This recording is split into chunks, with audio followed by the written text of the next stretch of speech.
Alright, so we had a Nest thermostat E103 air code.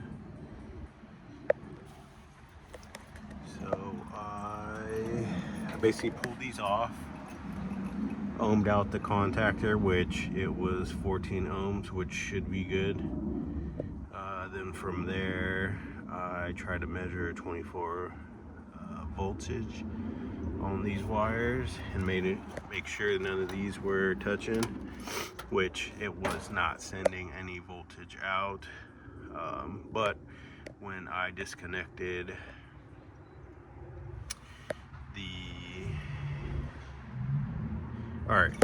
so there was no voltage coming out.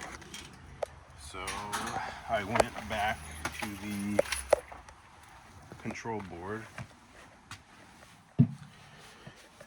and there was no voltage coming out with the wiring hooked up on Y and C.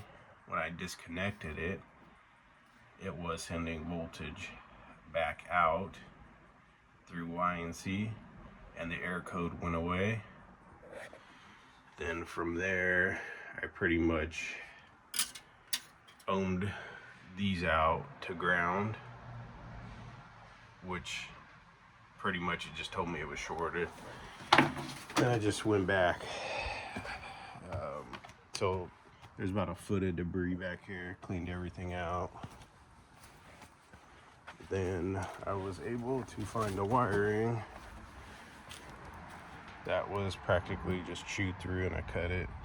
So I'll go underneath the house, route some new wiring from the control board through here back to the contactor, and the customer should be back in business. So my thoughts on that was